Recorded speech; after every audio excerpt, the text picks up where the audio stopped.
Assalamualaikum warahmatullahi wabarakatuh. Selamat datang lagi sahabat di channel One Opini dimanapun Anda berada saat ini. Pada video kali ini kita akan membahas di mana Kongres PDIP sampai hari ini belum juga dilaksanakan. Apakah faktornya adalah Bapak Jokowi dikabarkan akan merapat menjadi caketum atau calon ketua umum di Partai Solidaritas Indonesia, sehingga kader-kader loyalitas yang mengikuti Bapak Jokowi yang ada di tubuh PDIP akan berpindah partai karena Bapak Jokowi akan segera merapat ke PSI. Entah bagaimana kondisinya sahabat-sahabat, karena PDIP sampai hari ini belum juga melaksanakan kongres. Apakah faktor itu ya, atau akan ada faktor yang lain? Nah, bagaimana videonya? Kita tonton sama-sama berikut ini. Waduh, kalau begini caranya pasti akan cepet tumbang nih ya. Nah, bagi teman-temanku semuanya ya, tentunya para followersku, kali ini kita akan membandingkan bagaimana sih ketika PSI ini ya dipegang oleh Pak Jokowi dan PDIP, apakah akan tumbang? Ya, coba teman-teman yang di sini coba komen ya. Walaupun PSI ini lagi baru, tapi sekarang sudah membesar partai PSI ya. Jadi kita perjuangkan untuk PSI untuk melenyapkan PDIP ya. Gimana, setuju nggak teman-teman? Kalau setuju, follow akun ini, komentar ya, jangan lupa komentar, like jangan lupa ya. PSI, ketik PSI. Untuk menjadi ketua umum PSI, tanggapannya gimana? Apa? Ada yang mendoakan, ada tangga ingin Bapak jadi ketua PSI, Ketua PSI, ketua umum PSI, Pak. ya masih dalam kalkulasi. Jangan sampai kalau nanti misalnya saya ikut, saya kalah. Tapi sudah mendaftar Bapak? Belum, kan masih panjang sampai Juni. Seingat saya masih Juni. Nanti kalau misalnya mendaftar akan bersaing dengan anak sendiri Pak, Mas Kaisang? Ya nggak tahu. Kalau saya mendaftar mungkin yang lain nggak mendaftar mungkin. Bahwa Kongres itu belum akan digelar bulan Juni. Jadi kalau ini dari Pak Jarod, perkiraan kapan sih DPP? Kongres itu betul tetap dilakukan tahun 2025. Bulannya masih menunggu. Nanti akan menyesuaikan ya. Dan ini kan urusan internal partai. Kita bisa mendahulukan yang kita. Jadi untuk kongres nanti menyusul. Cuma dari harus bawah itu tetap menginginkan Ibu Mega sebagai ketua umum, sehingga kongres nanti menjadi forum tertinggi partai untuk mengukuhkan Ibu Megawati Soekarno Putri sebagai ketua umum PDIP Perjuangan. Bulannya kapan? Nanti ditunggu. Pernah nggak Anda melihat satu kapal besar, tapi berhenti di tengah laut? Layar terkembang, awak kapal lengkap. Tapi anehnya, kapal itu nggak bergerak kemana-mana. Itulah yang terjadi dengan PDIP hari ini. Kapal besar bernama PDIP ini sudah lama siap berkongres. Tapi sejak April 2025, agenda kongres ini ditunda lagi dan lagi. Katanya mau digelar di bulan Juni. Lalu kabar terbaru akan ditunda lagi, sebagaimana yang disampaikan oleh Utut Adianto, Ketua Fraksi PDIP Rabu lalu. Padahal ya, ini bukan acara kumpul-kumpul biasa.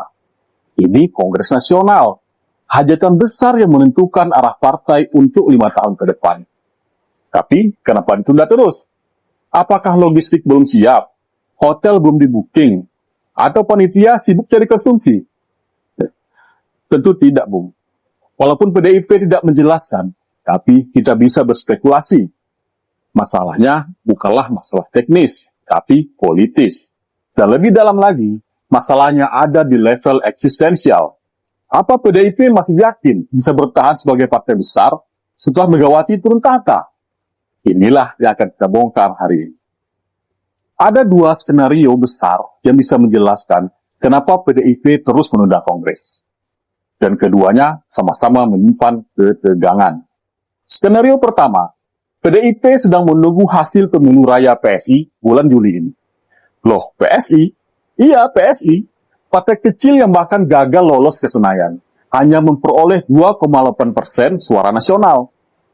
Lalu, kenapa PDIP sampai harus gelisah menunggu? Karena sekarang PSI bukan lagi sekedar partai anak muda yang suka tiktokan. PSI sekarang sedang bersiap menggelar pemilu raya, ajang pemilihan ketua umum dengan sistem one man, one vote. Dan langkah ini bukan gertakan pinggir jalan. Karena di baliknya ada satu spekulasi besar yang mulai berembus makin kencang. Benarkah Jokowi masuk PSI dan jadi ketua umum? Kalau itu benaran terjadi, maka permainan akan berubah total. Jokowi itu bukan bertaruh panggung. Dia bukan orang yang akan gebrak meja atau main serang terbuka. Jokowi mainnya pelan, sabar, dan rapi. Tapi ketika semua langkah selesai, barulah kita sadar dia sudah 3 langkah di depan. Dan sekarang, nama Jokowi muncul lagi. Tapi bukan dari PDIP, melainkan dari PSI. PSI bisa jadi kendaraan baru Jokowi. Sebuah kuda Troya dalam politik nasional. Dan ini bukan sekedar kekhawatiran biasa bagi PDIP, tapi sebuah ketakutan. Karena faktanya, basis massa PDIP dan Jokowi itu tumpang tindih. Sebagian besar pemilih PSI adalah mereka yang dulunya mendukung Jokowi. Jadi, bayangkan, kalau kekuatan itu pindah rumah, bukan cuma PDIP yang akan kehilangan harap, tapi juga kehilangan para kader di DPR, kepala daerah, bahkan mungkin pengurus partai tingkat bawah. Dan kalau itu terjadi, PDIP butuh Megawati. Bukan untuk regenerasi, tapi untuk menyatukan barisan menghadapi badai. Inilah paradoks pertama. Kalau Jokowi masuk PSI, maka Megawati tidak akan pensiun. Suksesi akan ditunda, karena partai sedang menghadapi ancaman eksternal yang serius. PDIP butuh simbol stabilitas. Dan itu hanya ada pada satu nama, Megawati Soekarnoputri. Tapi, bagaimana kalau ternyata Jokowi tidak jadi masuk PSI? PDIP tetap belum bisa bernapas lega. Karena skenarionya justru lebih menyeramkan. Ancaman datang bukan dari luar, tapi dari dalam. Dari loyalis Jokowi yang masih bercokol di tubuh PDIP. Dari kader yang mungkin mulai berani bicara. Dari kepala daerah, anggota DPR, bahkan pengurus DPC yang selama ini pasang badan untuk Jokowi. Mereka tahu Jokowi sudah tidak pakai PDIP, tapi mereka juga sadar publik masih mencintai Jokowi. Dan dalam politik, cinta publik lebih penting daripada restu elit. Dan Megawati tahu itu. Karena itulah Kongres ditunda untuk beli waktu, untuk mengamankan barisan, untuk memastikan bahwa siapapun yang masuk ke medan suksesi bukan orang Jokowi. Lalu ada skenario kedua, lebih klasik, lebih dalam, tapi tetap penggama. Yaitu, Megawati memang ingin suksesi, tapi penggantinya belum sepakati. Kalau Anda berpikir suksesi di PDIP akan mulus, pikir ulang. Karena ada 2 nama yang selama ini digadang-gadang, Puan Maharani dan Prananda Prabowo. Masalahnya, keduanya punya kubu masing-masing, basis masing-masing, pengaruh masing-masing. Dan seperti 2 pangeran di istana, keduanya masih belum jelas siapa yang akan ditunjuk sebagai penerus. Kalau terlalu cepat diumumkan, bisa menimbulkan friksi internal. Bisa membuat faksi yang kalah bermutasi jadi oposisi dalam sendiri. Dan Megawati tahu itu. Sebab ia bukan hanya seorang ketua umum, tapi juga seorang ibu, seorang pemimpin keluarga politik. Kalau salah ambil keputusan, bukan cuma partai yang pecah, tapi juga keluarga.